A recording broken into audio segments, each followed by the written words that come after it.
the explosion here. Unplug with the shark. It's summer school time. And I'm here with this amazing professor, expert. I'm going to call him today in the summertime.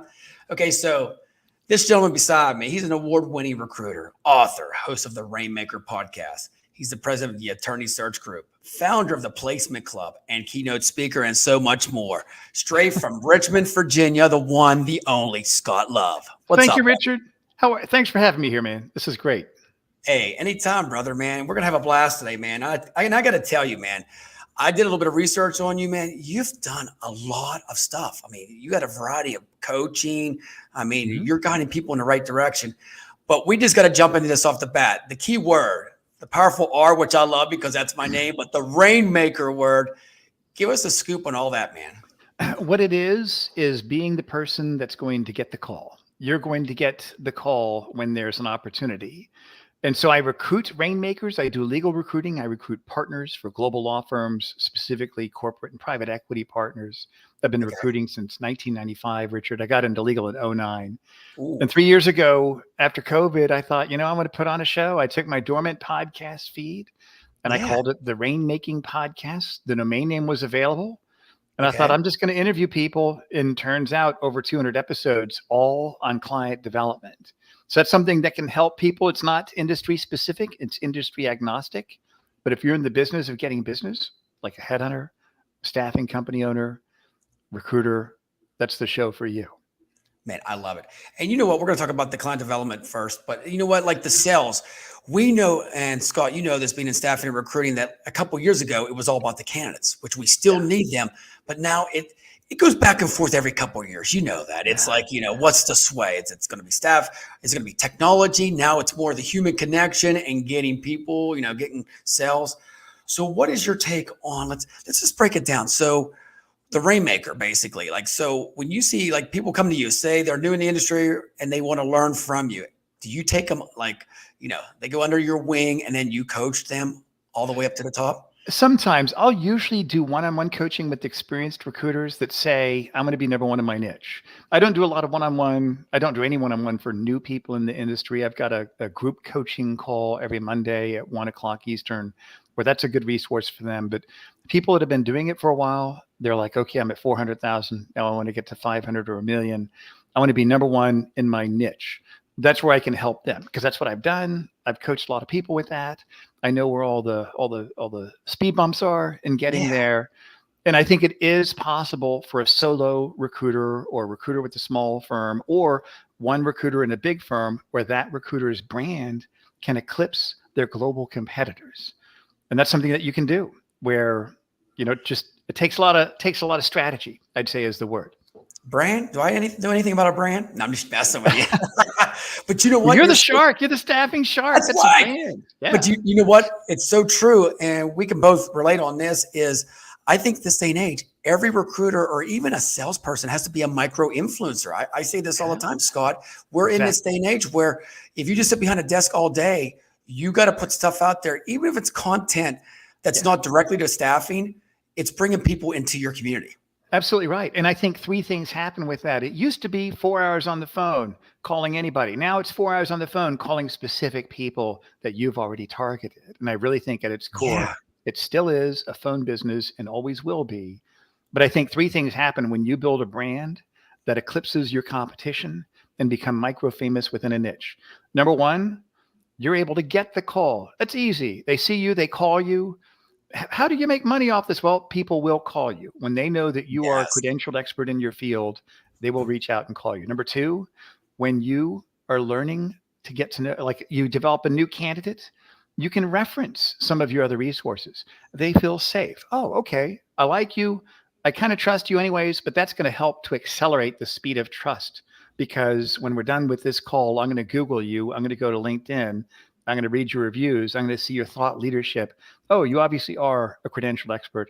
And number three, when you reach out to people, whether it's to recruit them or for client development, you reference your thought leadership. Yes. I know you've never heard of me. Google me, check me out, then call me. I'm somebody I can help you. So I think those are the three things. It's going to help you get the call. It's going to help you to quickly build trust with people. And it's going to be distinct enough for people to reach you back after you reach out to them. Brother Scott, you're reading everything that I think about because you know what? When I send an email out, it's a link to either my YouTube or something. I want Yeah, them to see a video. And most of the absolutely. time, I'm going to tell you what they think about me. They're like, dude, you're crazy and nuts. I just want to talk to you. And then, you know what? That builds that rapport. You know, Yeah, you're a human again. But that just sending that email out, like we were taught back in the day, we can right. supply you with bodies. That doesn't work anymore. Yeah, I know it's different. I mean, I think COVID changed everything, Richard. I think that it's amazing that people are teaching business or teaching recruiting models that aren't as effective now, and people are still, it's just not as effective. I think you have to live it, you have to breathe it every day to really teach it. That's what I think. I think COVID's changed everything. It is. You know what? I always say staffing's a lifestyle and recruiting. Yeah, It's a lifestyle. Every day when we're out, if we're talking to a waiter or a waitress, we're seeing an angle where we maybe help them, not sell them, help them. And, right. and that's, I got my QR card in the back of my phone. So I'm just like scanning everybody, scan the shark. I'm at a bar. I got 20 people scanning me. That's how you build a community of people, That's great. Yeah, yeah, that's exactly right. It is. So real quick we see all these coaches and stuff out there. You're a coach too, and we'll deep dive in that in a little bit. But what are you seeing? Because everybody's saying that they have the magic wand. They have the secret sauce. Everybody can get you to the 7-figure recruiter and all that stuff. Give me a little bit of a take. Let's go back a little bit. And where's the foundation start at? Because I really think sometimes we don't want to overhype everything for these recruiters and Right. sales reps. I think that there are 3 reasons why people become successful in recruiting. Number 1, do you know how to win? Do you already know how to achieve? And so this is advice I gave to a search firm owner I was consulting to. I said, look for people that were first chair in the honors band. Look for the Eagle Scouts, Richard. Look for the Eagle Scouts, kids like you and me before we were 18, That's getting up right. to do We are anything. Eagles. I know. Look for people that did something well. They were varsity athletes, or they Mhm. were first chair clarinet, or they had good grades. Find people that already know how to win. There was another search firm owner I was coaching, and he said, I'm so frustrated because I see more potential in my people. I see so much potential in them. And I said, the problem is that they don't see it in themselves. They've never won anything before. They don't know how to work. They don't know how to put forth effort. So number 1, find people that know how to win. Number 2, find people that know how to bounce back from adversity. When you're interviewing them, tell me a professional time in your career where you got hit pretty hard. How did you recover from that? How did you use that to your advantage? And number 3, people that really enjoy influencing people. And I don't think you have to be an extrovert. I'm actually an introvert, but I can turn it on when I need to. If I can sell something, I can turn it on. But those that really enjoy making a difference with other people. Hey, I bought this car. I think you should buy this Yeah. car. People that have done sales, and they're used to the idea of directing others. I heard everything you said, Joe, and I think that's important. Can I make a suggestion? Sure. Why don't you have a conversation with my client? Worst case scenario, we'll just keep it a 30-minute phone call. It's just a half hour out of your life. That's a Seinfeld episode. Best case scenario, you'll be sending me holiday cards every year for introducing you to your next great opportunity. I mean, people that know how to talk that way. So I think Yes. that, yeah, that's where it all starts, I think. I love what you said there because I always joke about this. We talked about this before. Like I do a beer chat, coffee chat with them. I'm like I want to be their friend. And that's one thing that it is. We have to be their friend. We can't be fearful of them, and we have to praise. When you praise people and you believe in the client before you even get the deal, they're going to start believing in you back. And I think that's what we have to start, that believing in. Yeah. And I got to tell you, Scott, you probably believe this. I coach football, but how do I get a team that's horrible go to the championship in 2 years? And these are elementary kids. So that's why I got silver in my hair. They're like this. They just want to go and play video games. They're like, Coach Shark, how do we get this? But guess what? I sit them down and I believe in them. And I find, like you said, I find a skill. Everybody has a skill if you can find that, Exactly right. Yeah. Yeah, I think so. I think anybody can be successful in the recruiting industry if they want it and if they're willing to work hard enough and if they're willing to get that knowledge that nobody else is willing to get. That's why I think it takes time. It takes an investment in yourself. And if you don't have a budget, go to the library and get books. If you can't, if you don't have any money, you can Google. My 23-year-old son told me, he said, you don't need to order the Kindle books. Just Google free PDF version of and write the name of the book, and you can find it on the web. They're all there. But I think committing the amount of time and money that it takes to your craft of recruiting compared to what you did in college. And I think most people are just not serious about it. I think really in the recruiting landscape, maybe 1 out of 100 people really are going to do what it takes to win. That's what I think, It takes a lot, like even if you go to the gym, you could give them everything. Like real Yeah. quick, we go to a conference, you write everything down, you get hyped up, and then most people go home and forget about the book or whatever you talked Yeah. about. Yep. And that 1% or 2% it does is Yeah. just going to soar to the next level. Yep. Yep. They're going to study it. They're going to apply it. They're going to get feedback from their actions. They're learning. I think those are the things it takes to really win. So let's go into the sales because this is client development. So how do you get a manager? And I hate that word manager. You know what? I think you're a leader, and we Boy Scouts lead by example, right? Yeah, We right. lead and everybody follows us. And then at the end, we're all walking together and we're in the middle. And that's what I want. How do you get somebody that's in sales that the manager just wants to like micromanage him and it's like, knock on 100 doors a day or a month and, just keep throwing crap against the wall? What's your take on that to get them to the next level? Because on my eyes, that doesn't really work. I think that's a really good point. I think what worked pre-COVID, even calling up companies, marketing a candidate with an MPC call, impact player, skill marketing, I think that's okay. But you're just like everybody else. And you can take distinction and build it into your process. For example, I met with a firm that reached out to me. They don't have the best reputation. They'd lost about 100 people out of 350 in the last couple of years, and they want to rebuild. 2 new leaders, just new. And I said, you can actually take your process and make that your point of distinction. You can actually become the kind of firm that's willing to acquire individual groups for acquisition. Because I was coaching them on like, there's various reasons why that could work for you. That could actually be a point of distinction. So I think showing what's unique about you, what can you say about yourself that nobody else can say about themselves, and you can actually build that in. So for example, with my podcast, the Rainmaking podcast, I started getting some traction with that. I got invited to co-author a book from 2 of my guests, Rainmaker Confidential. Yeah. How about that? And a lot of good things happen. So whenever I leave a cold voicemail message for a prospective candidate, I say, I know you get calls from other headhunters all the time. What's distinct about me is that I'm an expert in business development. Why that helps you is it's going to help you grow your practice. Google me. I produce the Rainmaking podcast. I've written books on it. So I actually take that activity as my point of distinction. You can build that in.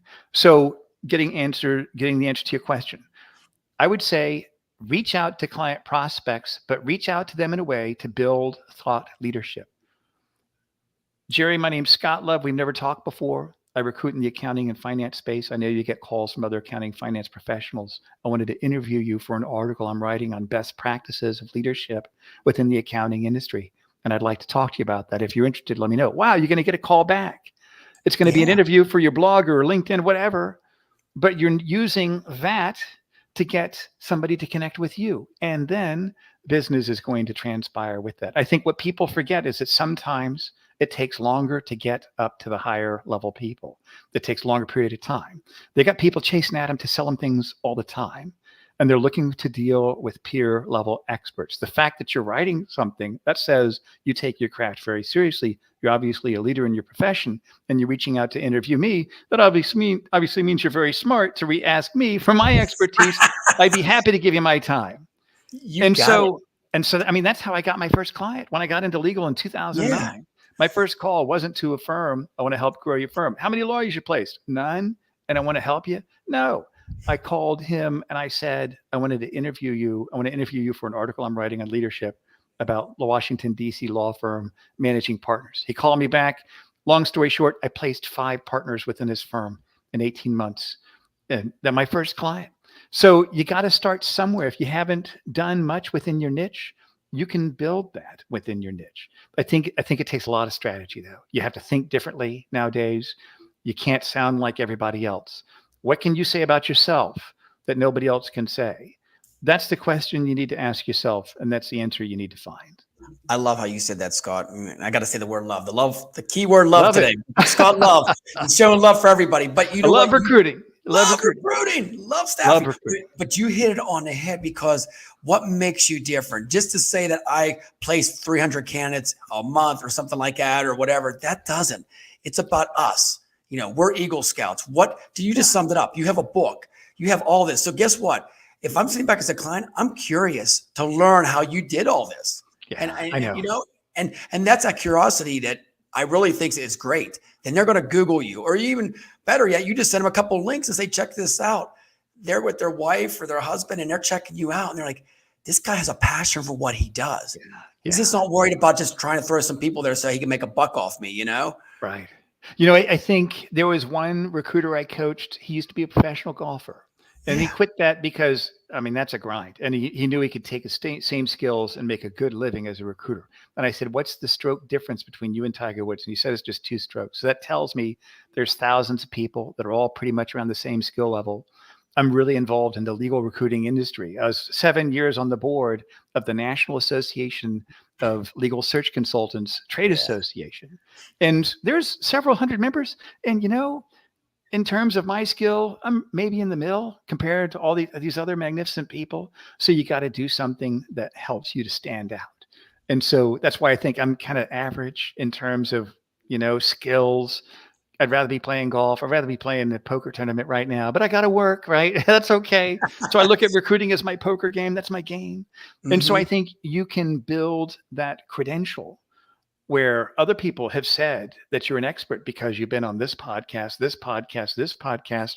Write a book. My next book is going to be called The Law Firm Story, where it's written I love that. to law firms about this is why you suck at growing your firm. You're not really good at selling it, and you got to sell it by understanding what your story is and teaching them how they can sell their opportunity to the talent that they want.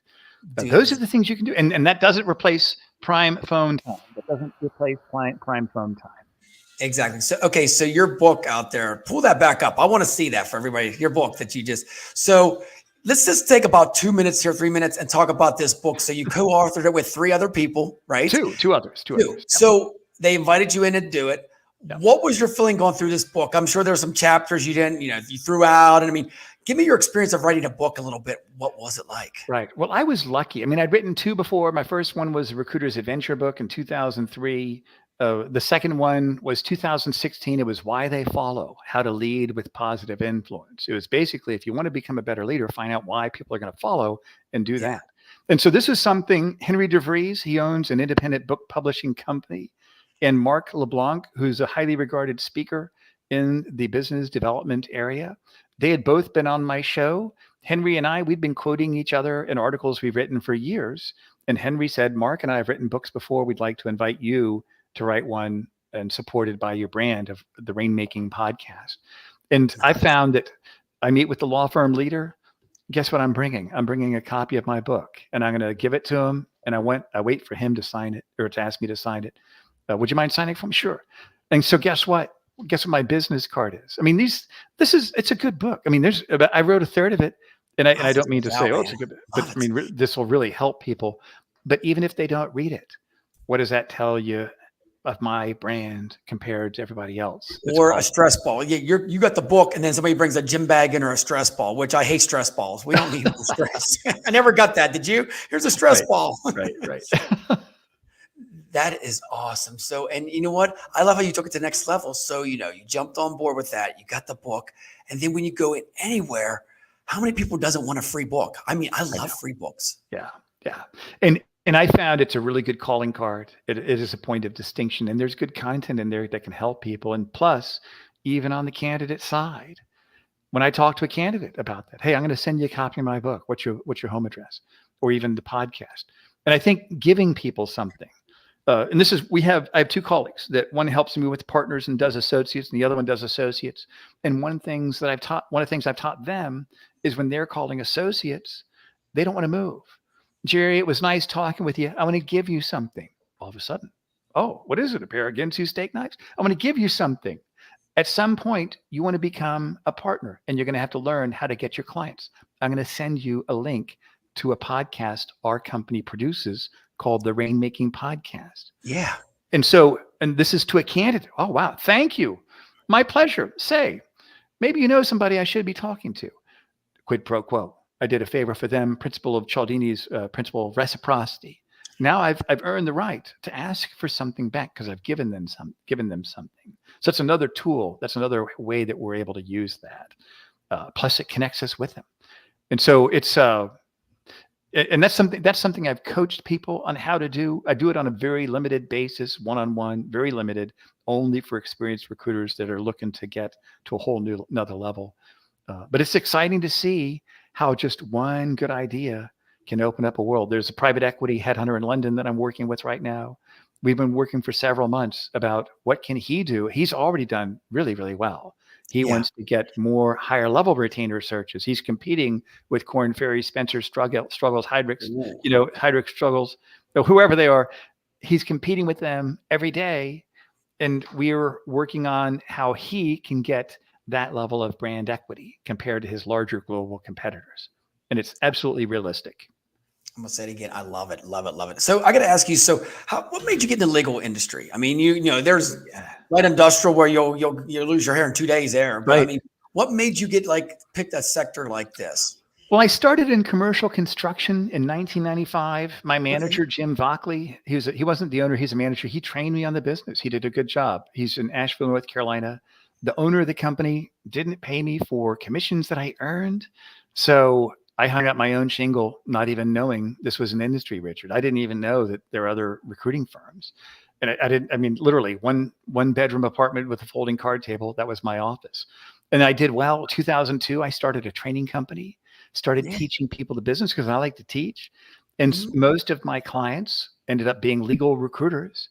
And I had been far away from my desk when I wanted to get back into it. And I thought I can do anything now. What's interesting to me? I was on the debate team in high school and at the Naval Academy. And so I liked it. I was a leadership trainer. So I like dealing with smart people that deal with a sophisticated area of business. I liked it. And that's when that's when I got into it again back in 2009. It took me about a year and a half to really learn it. So I love the niche. I mean, I've been mentally, Richard, honestly, I try to quit every day because doing something else. But boy, one good call, oh, that just sucks me back into this wicked game. Richard, I love it. You know, Isn't it? You know what? I got to tell you this. Because I don't know if you know. I think I told you my previous life was probation officer. So this is right? the staffing's this is fun. I really It don't is think I would fun. have a job. This is fun. So when you get a client and close that deal, or even just get the contract where you're ready to search, isn't that a high? Like you're like a hole in one or a touchdown. Yeah, I still get that vibe where I just want to do like a Ray Lewis dance. It's it is. awesome. It is. And the thing that really does excite me the most is at the point where I earn trust from a candidate or a client. When they tell me, I had one client, I pitched a retainer option. They told me no once, they told me no again. Third time I said, listen, somebody else is saying no. I want to talk to that person. And we just secured an agreement last week. And it was just a highlight when the client said, I trust you. We had a candidate started Wednesday, and it was such a good fit for everybody. And the candidate not on the market, not actively looking. And when you become that catalyst, that because of you, an organization has fulfilled a strategic objective and good things are going to happen because of what you did and because the candidate. That's probably, I mean, that's one of the most intimate areas of their lives, their profession, their livelihood. And whether they're in construction, banking, healthcare, professional services, they're leaving an organization where they've been there for at least 7 or 8 years. They're Yeah. leaving a group of people that is safe to go to something else. And they're trusting us. I cherish that. I really do. That's where I get most excited when I know I've earned that trust. And this is something I've actually taught. I did a webinar a few months ago on earning candidate trust, really studying it. There are 6 different types of candidate trust that we have to earn. And that's what I like about the training part. I've got pressure. I've got to teach people. I've got to go deep and learn it. And one thing I found by kind of doing a light version of my training in the last year is that I found intellectual challenge in recruiting where you can go deep. There's no end to what you can learn, which is it's very intellectually satisfying, but you have to look for it.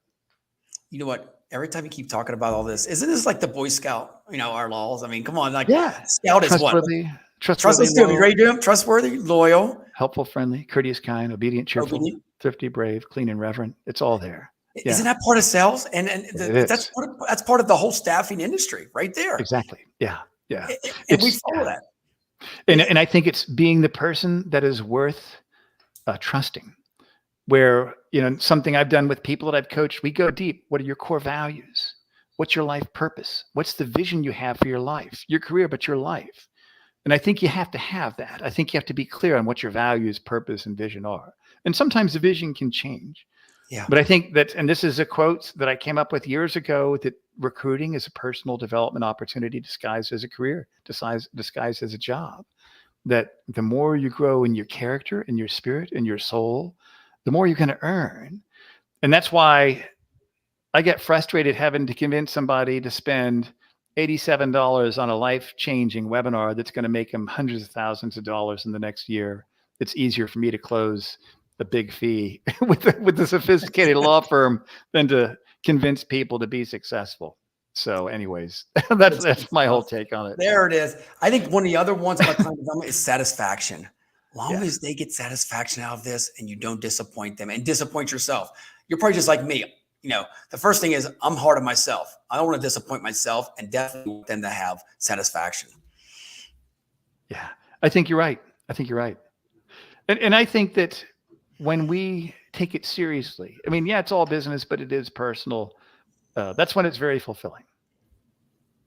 It is. I tell you what. So, and then you know what, with the business, guess what? You grow, you retain, and you expand. People don't understand. I just thought of that down, that is part of your business. What you just laid was the work for everything else. And to be honest with you, Scott, what we're talking about, if you apply yourself and have a coach like yourself, I mean, you're basically pushing them right out the door, but they have somebody to hold on to all the time. And that's what's nice. Yeah.